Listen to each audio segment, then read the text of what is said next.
Hey, it's me, MLB. Here's chapter 29 of Heard You Like Me, and this one is titled Rain. That was her decision, though, Jiro said, and you felt her arc up a little. Yeah, I know, and she knows that too. Well, she knows now. She didn't know that we were dating, so I had to tell her because she was like, why can't we start seeing each other? You only just liked me yesterday, you said. What did she say when you told her that we were dating? Jiro asked. She said she was happy for us. You replied.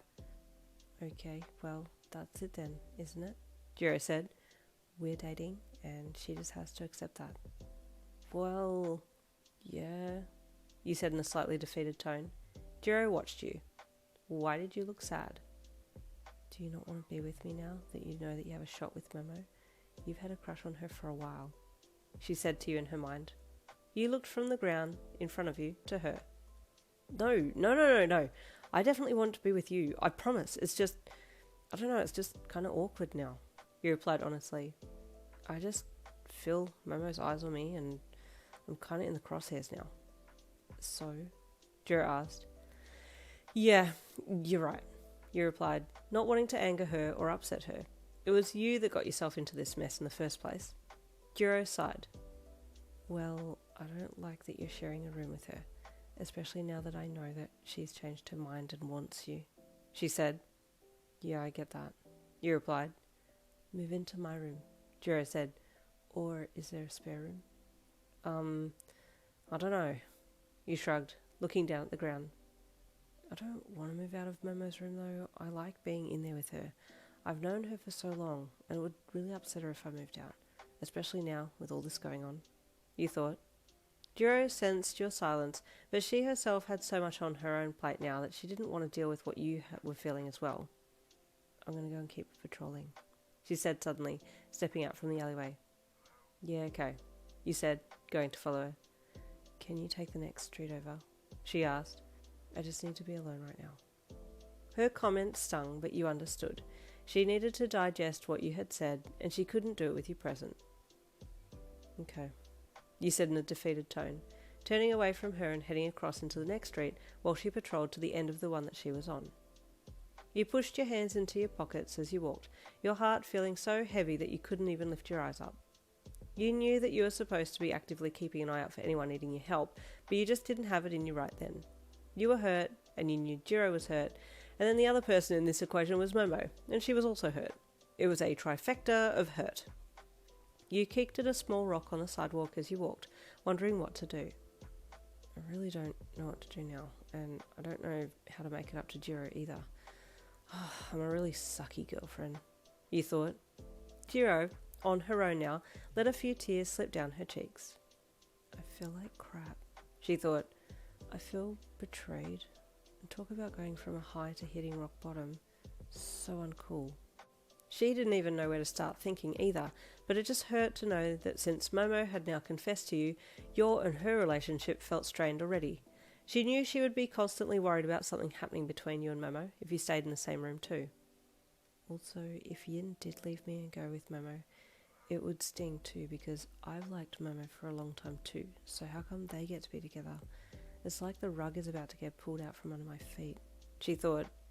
Sniffing, she wiped her eyes and continued on, doing about as much of her patrolling duties as what you were doing over on your street. As she came to the end of the street, she paused and then turned to go back the other way, but a voice called her name and it stopped her in her tracks. Jiro! The voice of Momo called. Hey! Jiro looked over to the next street and saw Momo standing there waving. But then she remembered that she was crying, and she didn't want Momo to see, so she looked away. Hey, she called. Sorry, I gotta keep going. Wait! Where's Yin? Momo called, and it really struck a wrong chord with Jiro. Yeah, that's right, she only cares about Yin, Jiro thought, walking away as quickly as she could, but Momo wasn't taking the ignoring and ran after her. Momo, where are you going?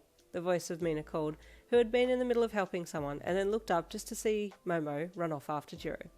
Jiro could hear the running footsteps behind her and tried to speed up, but Momo caught her and gently grabbed her shoulder to turn her around. Hi, she said happily.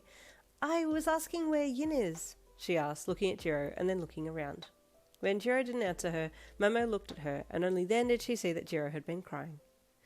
Oh my gosh, what happened? Where is Yin? Is she okay? Is she hurt? We need to save her, Momo said.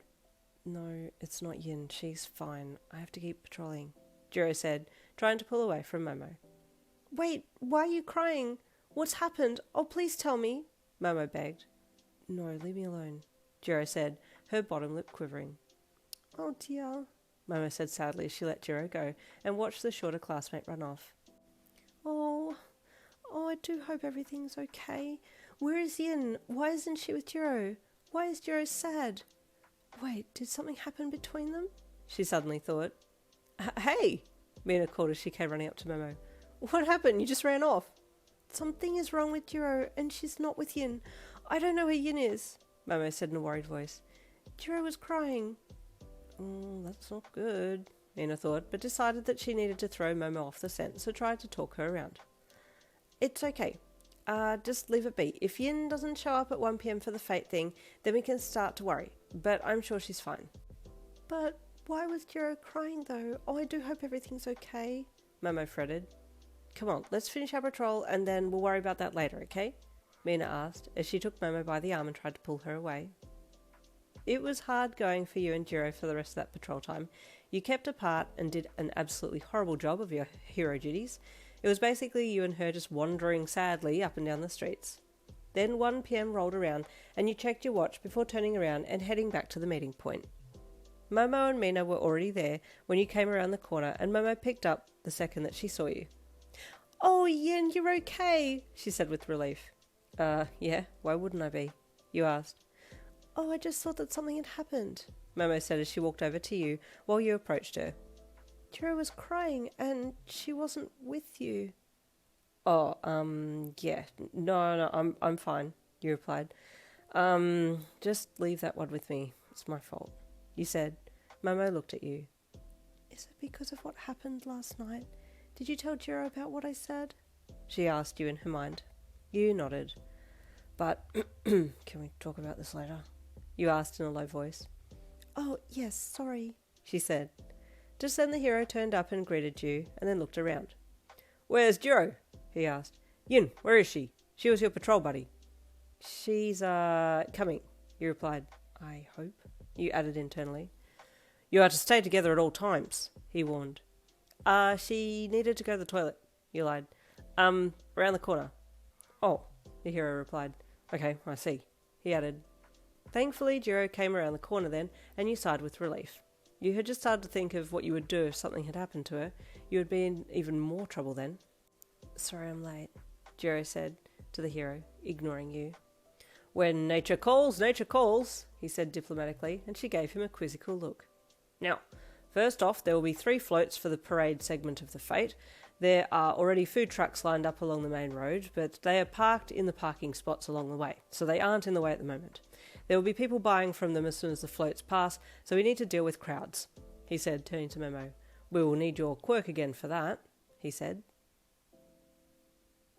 It just continues to get worse. Stay tuned for the next chapter coming tomorrow. I'll see you then.